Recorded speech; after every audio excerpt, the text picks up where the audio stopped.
Namaskaram and good evening to all of you and welcome to a new analysis of Nifty. Update नहीं है, एक छोटा सा analysis ही है ये। उसका सिंपल सा कारण है कि वीकेंड में शायद मैं कोई वीडियो पोस्ट ना कर पाऊँ बिकॉज ऑफ सम कमिटमेंट्स, मैं नहीं रहूँगा। तो कोशिश करूँगा कि एक इंटरमीडिएट शॉर्ट टर्म व्यू आपके साथ शेयर करूँ। और शुरू करते हैं डेली चार्ट से। 20 डे मूविंग एवरेज था हमारा, अगर आपको याद हो यहाँ पे। उसके नीचे ही फिर हमको 50 डे मूविंग एवरेज की ओर जाना था। We have already broken below it and we are very close to the 50 day moving average. So obviously ये हमारे लिए एक सपोर्ट की तरह काम करेगा। That is 14,600 level. This is a crucial support now. Any bearishness और any further short selling इसके नीचे ही आपको करनी चाहिए। ऊपर 14,950 का इमीडिएट रेजिस्टेंस। इस चार्ट से इतना ही है, इससे ज़्यादा कुछ नहीं है हमारे लिए। आइए आवरली चार्ट्स पे। This is the chart that we had discuss last time, a pattern ABCDE। हमने एंटिसिपेट किया था एक bearish kind of a move. ये वो ट्रेंड लाइन थे, इसके नीचे ब्रीच होने के बाद हमें अच्छी गिरावट देखने को मिलनी थी। ब्रीच हुए, नीचे भी गए, सब कुछ सही था। यहाँ पे बाउंस हमें नहीं मिला। ये जो 15,150 के आसपास की रेंज हम लोग ने सोच रखी थी शायद यहाँ हम आएंगे, वो टारगेट नहीं था, एक रेंज थी जैसे मैंने आपसे पहले भी कहा था। लेकिन हम वहाँ पहुँचे नहीं और हम सीधे सीधे गिर गए 15,050 के आसपास से। तो ये काउंट जो हम लोग ने लास्ट टाइम डिस्कस किया था, this is not going to work. This is not an ABCDE, this cannot be the E wave. तो इसको हमें हटाना पड़ेगा।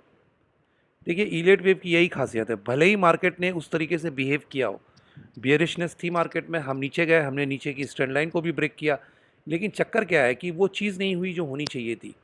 इसीलिए इस पैटर्न को हटाना पड़ेगा हमें। अब इससे हम परसिस्ट करें और यहाँ पे ई वेव रख के अपने आप को जस्टिफाई करें, उससे कोई फ़ायदा नहीं होगा, because in the long run it will be negated. और जो एक अच्छा बियरिश मूव इस मार्केट में आने को एंटिसिपेटेड था after the completion of the E wave here, that possibility is negated now for the simple reason this becomes the fall starting from here and this becomes an entirely corrective fall. There is no impulse, there is nothing impulsive about it. पहले तो immediate short term की बात कर लें। These are the two resistance on the upside. This is around 14,950। आप गौर कीजिए, ये level हमारा मूविंग डे एवरेज भी है यहाँ पे, ये 20 डे मूविंग एवरेज है। So first important resistance on the upside 14,950, after that 15,050 and after that you will see on all time high. तो इसके ऊपर तो रुकने की मतलब ही नहीं है अगर आप शॉर्ट है। हालांकि इस लेवल के पार होने के बाद भी सूनर और लेटर हम इसको भी हटा देंगे। Support, this is the main support here, 14,650 odd levels, जो हमारे 50 डे मूविंग एवरेज के आसपास का लेवल भी है। So this is the support and these are the two resistance on the immediate short term basis. Please remember, any time after tomorrow if you break above this level, the R2, you will see an all-time high. In fact, a breach of R1 will also almost certainly indicate a new high sooner और letter, immediate basis पे नहीं, लेकिन ऐसा होगा, फिर इसकी probability बहुत बढ़ जाएगी। तो ये दोनों रेजिस्टेंस को मार्क करके रखें और ये सपोर्ट है हमारा। मैं आपको एक चीज़ बता दूं, ये न्यू वेव का डेली चार्ट है। अब अगर यहाँ आप गौर से देखें, everything, this is the 15,336, this is a zigzag, then a pullback, again a elongated zigzag. You are seeing everything as a corrective move. Now how can it become an impulse? आपको अगर बहुत लंबी गिरावट की कल्पना करनी है इस मार्केट में, then the only way it can happen is that you have finished a pattern at 15,051. This is one, this is two, you are into the third. A gap down, and then we go further down. Excuse me. In that case, 14,600 will be breached immediately. Otherwise, this remains a corrective bounce. अभी ये corrective fall ही दिख रही है, sorry not a bounce but a fall, a zigzag, pull back, then again a zigzag sort of structure. और जब भी कोई corrective move होता है, मैंने आपको बहुत बार बताया है, फिर से रिपीट कर दूं, वो बहुत आराम से रिट्रेस होता है।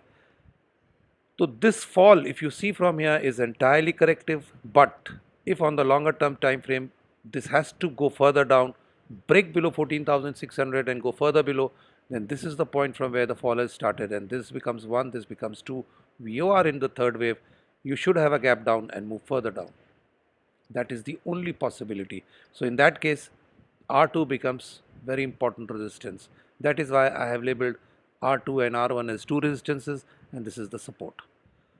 कुल मिला के अभी ये चार्ट, अब इंटरमीडिएट टाइम फ्रेम की अगर मैं बात करूं, देखिए शॉर्ट टर्म की मैं अलग चर्चा है, If you only want to discuss about tomorrow, then of course you can have a pullback, then again a fall.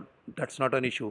But intermediate time frame पे ये bearish count अब नहीं बचती है. मार्केट sooner or later बहुत एक स्ट्रॉन्ग पुल बैक दे सकता है, और उस पॉसिबिलिटी को निगेट होने के लिए बहुत ज़रूरी है कि हम 14,600 के नीचे जाएं और फिर सस्टेन करने लगें उसके नीचे.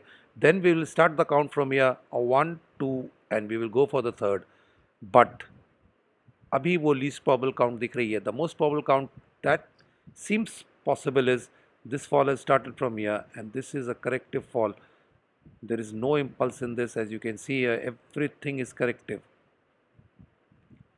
तो बिल्कुल शॉर्ट टर्म के लिए ये आपका रेजिस्टेंस है दोनों, और ये आपके सपोर्ट है. इसके नीचे अगर हम ब्रीच करेंगे तो फिर शायद पैटर्न यहाँ ख़त्म करेंगे हम लोग, और ये 1 2 और फिर 3 के लिए काउंट शुरू करेंगे. जब तक ऐसा नहीं होता है थोड़ा सा कंजर्वेटिवली ट्रेड कीजिए, because if this fall starts from here and this is a corrective fall, you have a very good chance of a very sharp pull back somewhere from around this region. और उस case में फिर हमारी counts revise हो जाएंगे. This will become an X A B and we are into the C and 1 2 3. The important thing is अगर आप Fibonacci extensions लगाएं तो फिर से हम बहुत अच्छे लेवल पे हैं पुल बैक के लिए, छोटे बहुत पुल बैक के लिए. This is 61.8% of this entire fall. This has a probability, अगर ये टर्मिनल इम्पल्स है तो थर्ड वेव यहाँ पूरी हो सकती है, ए बी सी है तो सी यहाँ पूरी हो सकती है. तो कुल मिला के शॉर्ट टर्म बेसिस पे हो सकता है हम थोड़ा सा साइडवेज रहें, up and down, but any intermediate term bearishness can only be seen in this market once we break and sustain below 14,600. अगर ऐसा नहीं होता है साहब तो एग्रेसिव शॉर्ट्स कैरी मत कीजिएगा, ये मार्केट बहुत शार्प पुल बैक दे सकता है फिर. All and all this is not a pattern which is very clear. बहुत ज़्यादा क्लैरिटी इसमें नहीं है और बहुत कंफ्यूजिंग पैटर्न है बिकॉज एवरीथिंग इज करेक्टिव. जो मेन पॉसिबिलिटीज़ हैं दो मैंने दोनों आपके साथ डिस्कस कर लिया है. एक है बियरिश, उसके लिए यहाँ से काउंट शुरू करना हम पड़ेगा हमें 1 2 and then we go for the 3. अनिवार्य है कि we break below 14,600 and sustain below it, तभी ये काउंट सस्टेन करेंगे, अदरवाइज नहीं करेंगी. Second possibility, this is A B we are into the C wave, और ये सी वेव थोड़ा बहुत साइडवेज करके कहीं इस लेवल के आसपास से पूरी होगी और फिर से एक पुल बैक आपको देखने को मिलेगा. For tomorrow this is R1 the resistance and this is the R2. Pull back अगर होगा तो यहाँ कहीं रेजिस्टेंस फेस करेंगे हम, and this will be the support if we fall straight away. That is all. Don't be aggressive in this market, especially if you are short. 14,600 has to break and market has to sustain below it for any aggressive short selling. जब तक ऐसा नहीं होता है intraday रखिए चीज़ों को, क्योंकि ये बहुत शार्प पुल बैक भी दे सकता है. ये प्रोबेबिलिटी भी इस चार्ट में अब बहुत क्लियर है. तो चलिए, till we meet again, thank you, नमस्कार, जय हिंद.